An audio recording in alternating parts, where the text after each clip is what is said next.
Bismillahirrahmanirrahim. Assalamualaikum warahmatullahi wabarakatuh.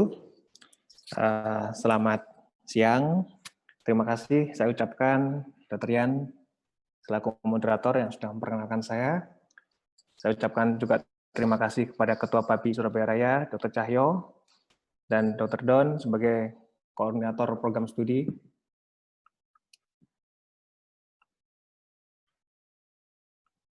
Ya. Selamat siang, saya sapa guru saya, senior, Profesor Purhito. Terima kasih Prof atas wejangannya tadi, Prof. Cup of tea-nya cukup bagus sekali, dan cukup mengena sekali untuk kami semua, ahli bedah muda. Dan saya ucapkan selamat siang juga pada semua senior, sejawat, ahli bedah, PBDS, dokter umum, bahkan mahasiswa yang menjadi partisipan di acara webinar kali ini. Saya perkenalkan diri dulu bahwa nama saya adalah Dihintia Jiwangkasuta. Saya adalah dokter bedah toraks, kardiak, dan vaskular di Rumah Sakit Dr. Sutomo, Surabaya. Pada kesempatan kali ini saya diberi kesempatan untuk berbicara mengenai manajemen of spontaneous pneumothorax. Saya harapkan kita bisa diskusi lebih interaktif nanti pada waktu sesi tanya jawab.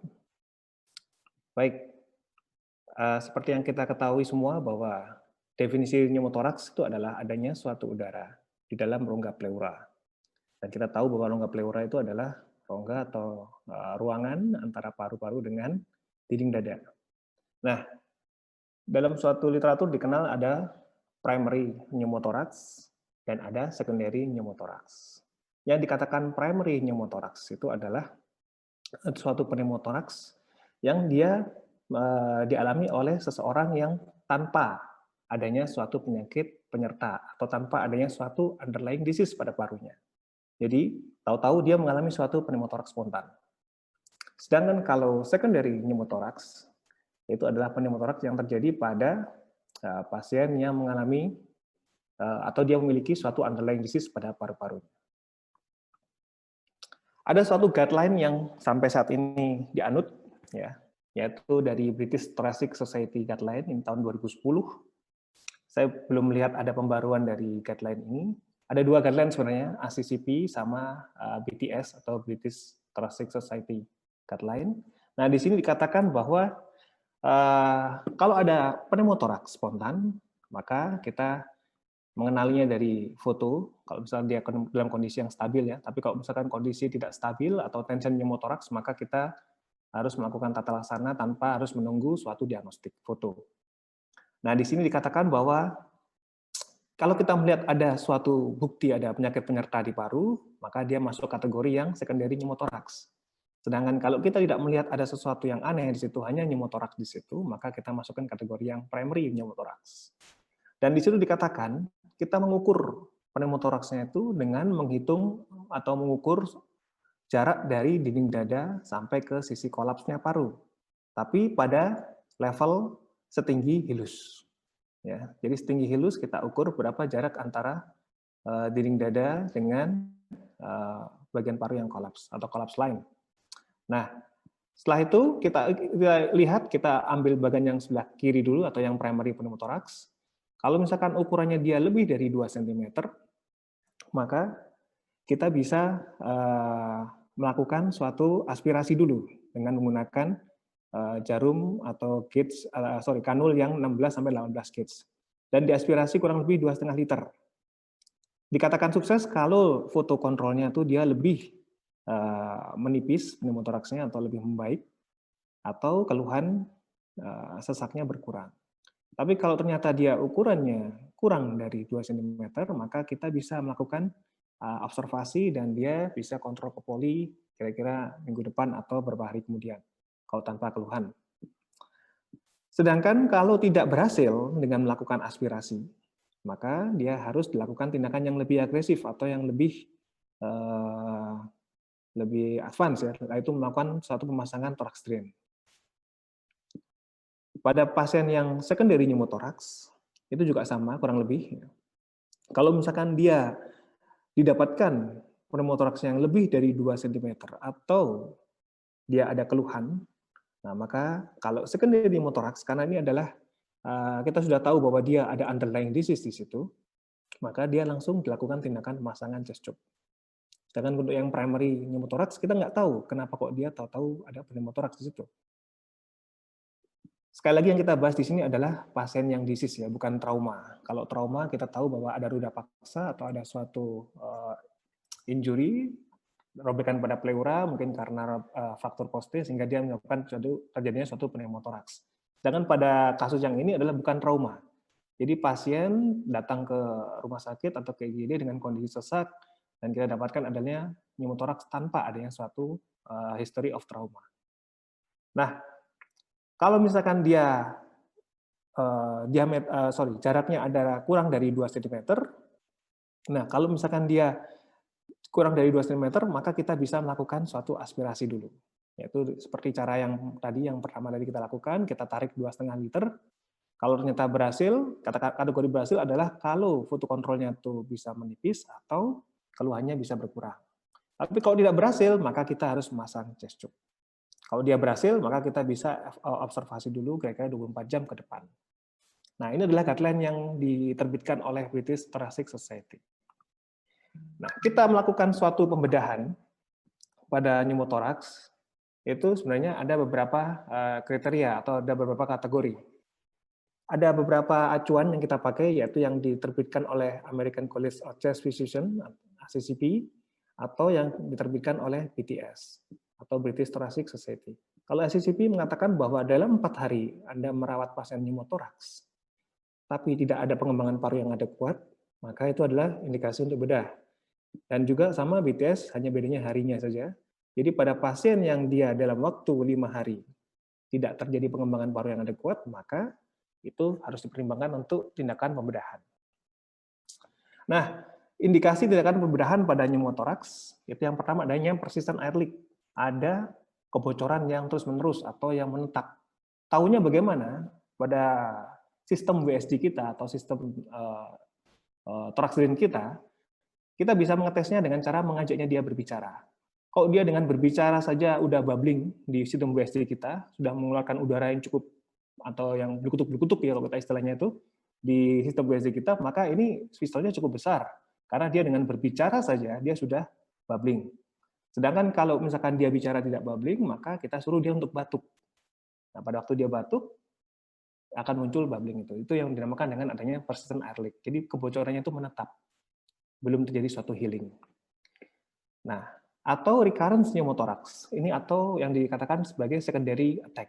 Jadi dia yang primary pneumothoraxnya sudah selesai, serangan pertama dia selesai, cabut drain, terus dia pulang, terus minggu atau 2 minggu kemudian dia kembali dengan pneumothoraks yang sama. Nah, ini adalah tindakan indikasi untuk tindakan bedah. Karena kita nggak bisa lagi menunggu, karena ini adalah serangan yang kedua. Atau dari hasil diagnostik dikatakan ada jelas nampak adanya suatu bula yang besar. Nah, ini adalah ada suatu locus minoris, ada suatu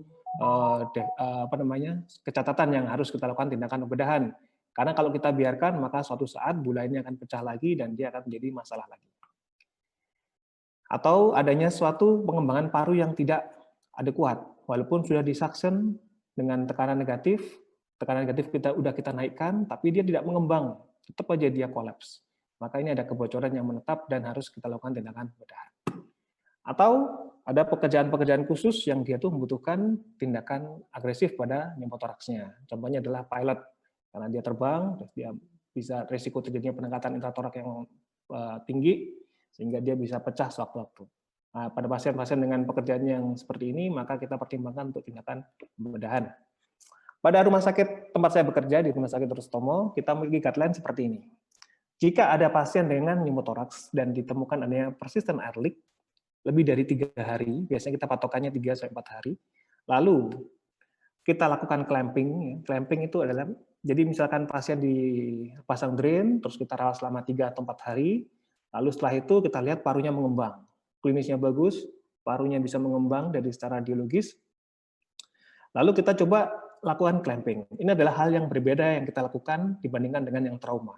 Kalau pasien trauma, dia begitu parunya mengembang, kita tidak perlu melakukan clamping karena pasien trauma itu sebelum dia mengalami pneumothorax, dia kondisi sehat, tidak ada masalah.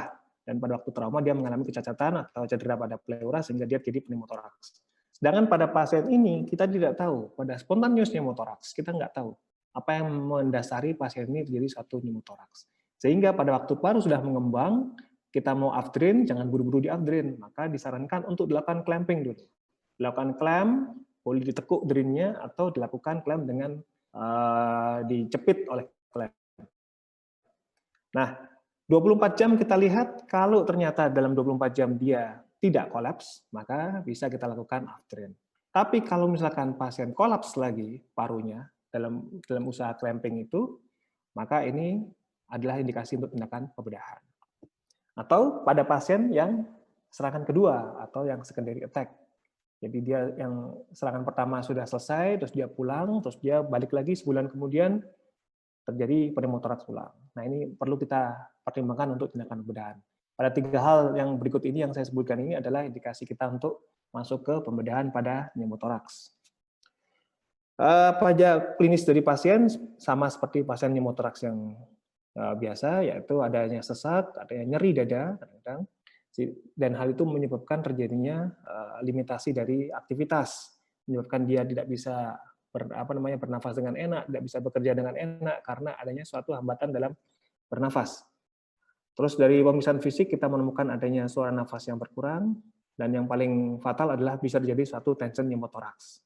Kalau tension pneumotoraks, maka kita bisa mengenalinya langsung pada waktu dia datang di IGD dengan sesak nafas yang progresif, dengan distress nafas hebat dan dia mulai hipoksi atau delir, sehingga kita harus melakukan tindakan yang harus agresif, yaitu melakukan suatu needle decompression atau needle trachocentesis.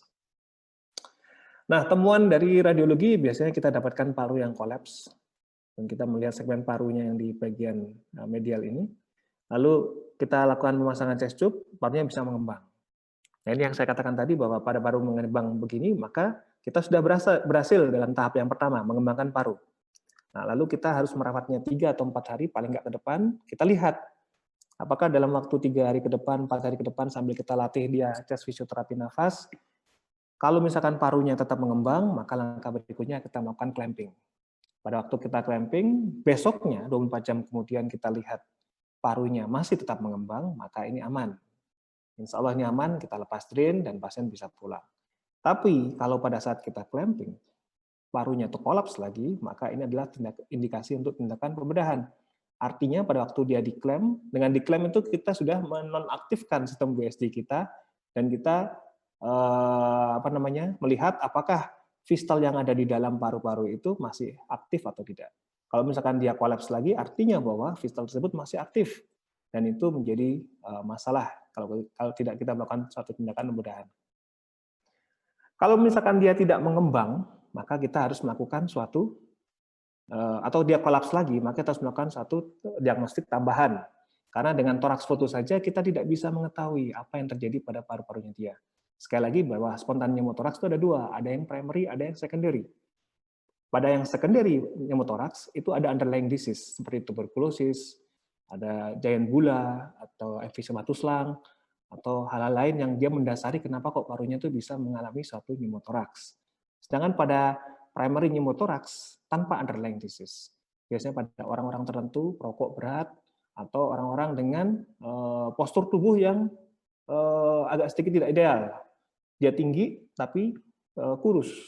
Tinggi kurus itu ada di literatur mengatakan bahwa orang yang dengan tinggi badan yang cukup ekstrim, dengan badan yang tidak terlalu gemuk, itu ada perbedaan yang signifikan antara apex paru dengan basis atau basal paru. Dan itu yang menyebabkan terjadinya suatu apical subpleural bleb atau bula, dan pada tekanan positif dia bisa, pada waktu dia batuk atau mengejan, dia bisa pecah sewaktu-waktu. Itu mendasari pada primary spontaneous pneumotoraks. Nah, pada pasien yang kita klaim terus dia kolaps, maka kita wajib melakukan satu pemeriksaan lanjutan, yaitu CT scan toraks. Dari CT scan kita bisa melihat apa yang kira-kira mendasari atau yang menjadi masalah pada pasien ini. Dan rata-rata hampir 70% itu kasus spontan pneumotoraks, itu masalahnya ada pada apex.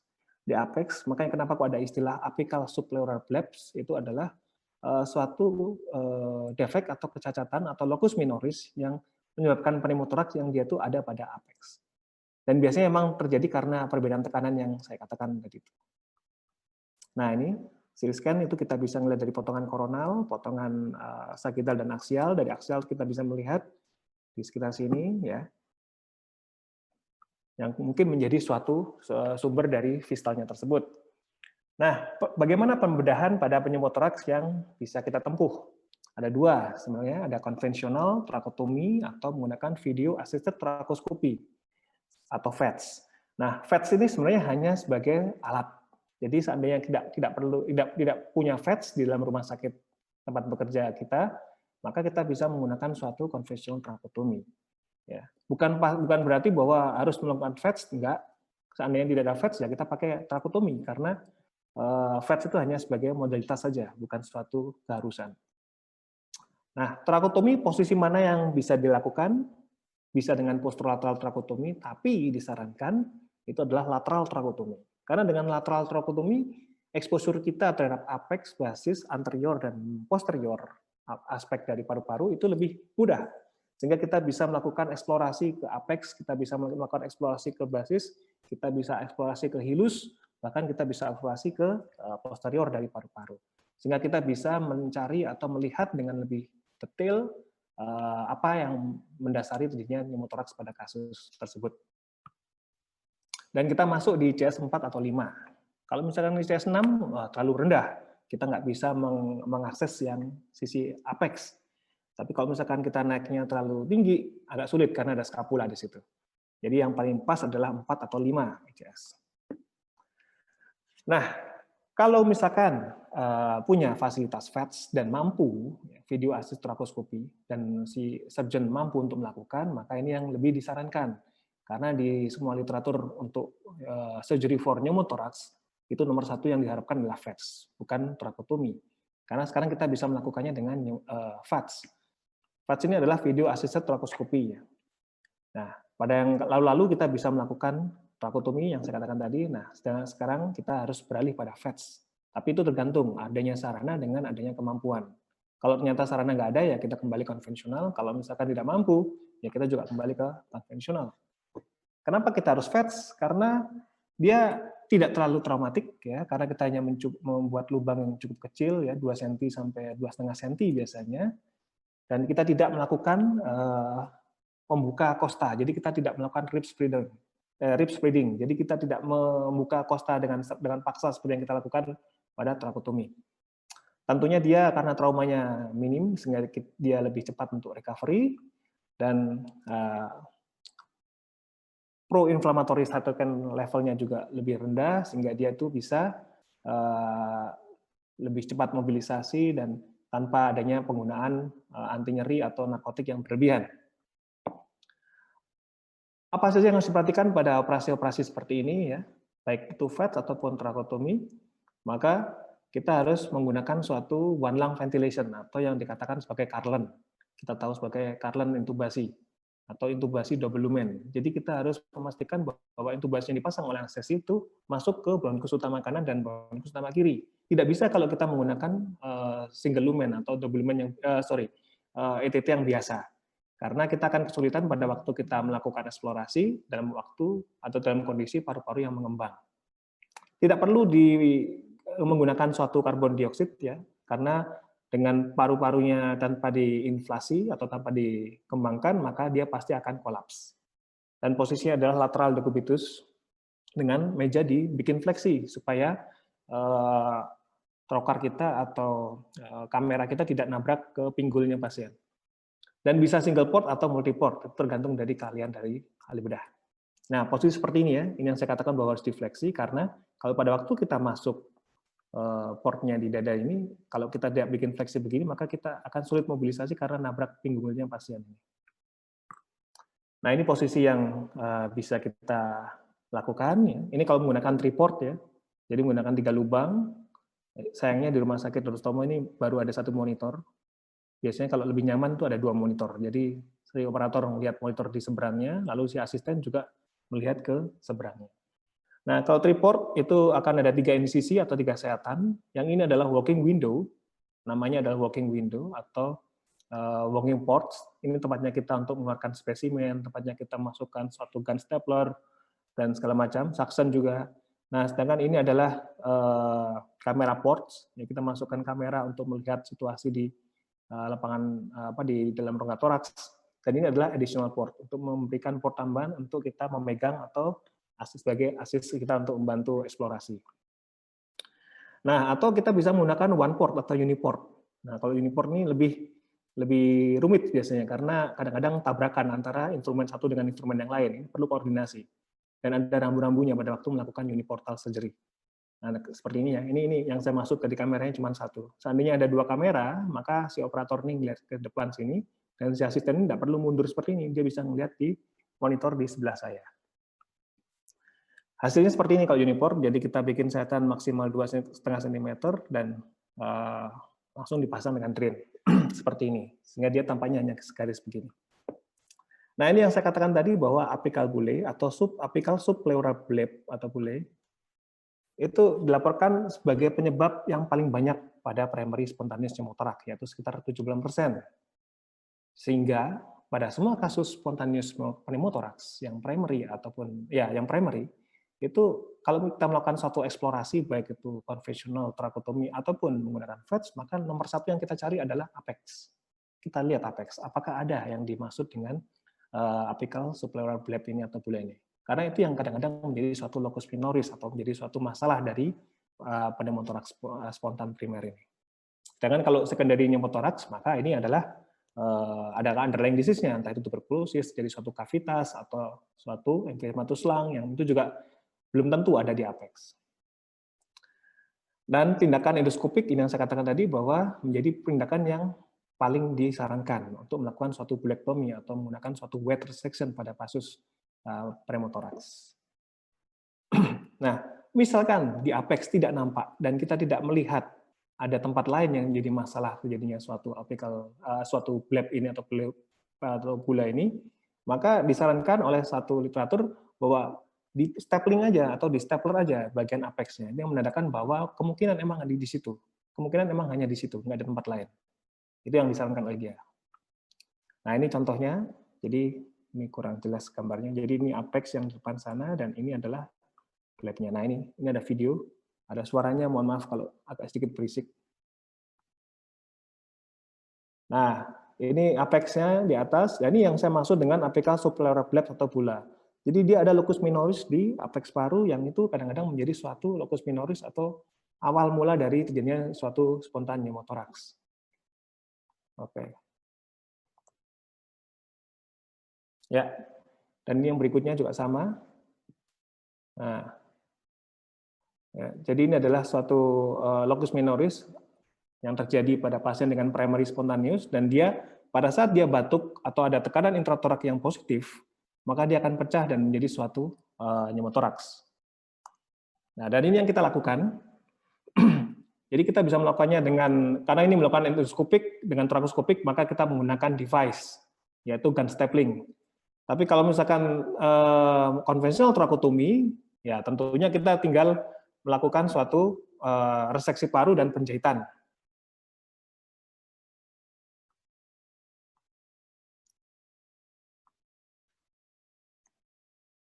Sorry.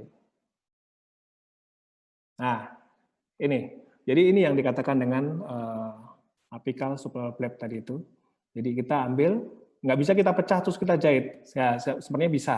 Tapi untuk lebih baiknya atau lebih amannya, kita melakukan wet reseksi. Jadi bagian paru yang dia ada bleb atau bulla tersebut, kita harus lakukan wet reseksi. Itu yang lebih disarankan. Ya. Dan ini kita lihat spesimennya begitu sudah dilepas. Nah, kita lihat bahwa nah ini yang jadi biang keroknya atau permasalahan dari pasien tersebut. Dan ini ada di apex paru. Nah, ini secara lengkap tindakannya seperti ini. Jadi kita membuat sayatan yang mini, tapi ini dengan video assisted torakoskopi ya. Kita memasang wound protector, lalu kita lihat nah, parunya kolaps karena menggunakan one lung ventilation, lalu kita marking dan kita melakukan suatu wet resection dengan menggunakan gun stapling. Ya, setelah itu kita irigasi dan kita tes leak, ya, kita ngetes apakah parunya bocor atau tidak. Begitu aman, paru dikembangkan tidak bocor, baru kita menggunakan susi sel dan glue.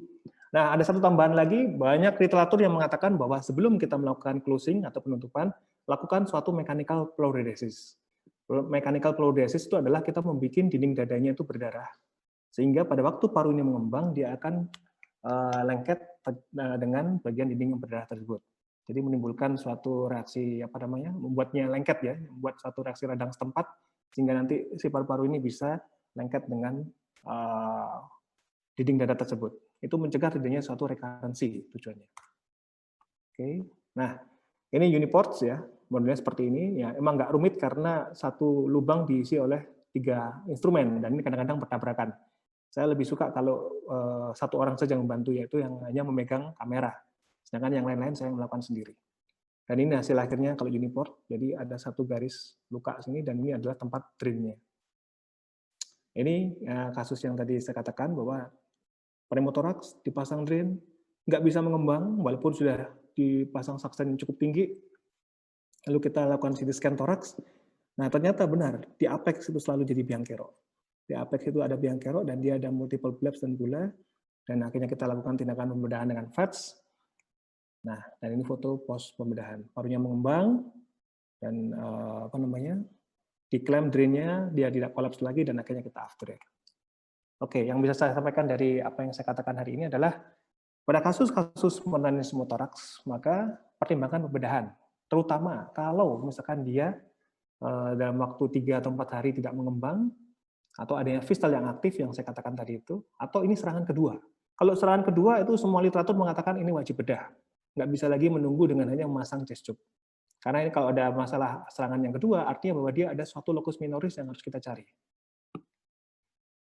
Kalau kita mau mencoba dengan VATS, bisa seharusnya kalau ada alat atau ada sarana, kita lihat dulu, masukkan dulu kameranya. Guru saya selalu mengatakan, guru saya yang di Korea yang selalu mengajarkan saya VATS selalu mengatakan, setiap kali kamu mau coba, masukkan dulu kameranya. Kamu lihat, di situ kamu bisa melakukan apa. Kalau ternyata kamu tidak bisa melakukan apa-apa, ya sudah, kamu perlebar menjadi suatu trakotomi.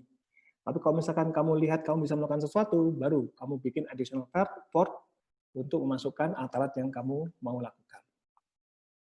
Nah, jangan lupa bahwa pada kasus spontaneous pneumothorax, nomor 1 yang kita lihat adalah apex. Lihat apex, biasanya biang kerok itu ada di apex. Kalau apex tidak ada, baru kita melihat yang lain. Single port atau multi port itu terserah, ya nggak ada masalah, itu adalah surgeon preference, jadi tidak ada kewajiban untuk itu. Dan jangan lupa diakhiri dengan mechanical fluorodesis, karena dengan mechanical fluorodesis ini cukup efektif untuk mencegah terjadinya suatu recurrency. Baik, terima kasih. Saya kembali kepada moderator.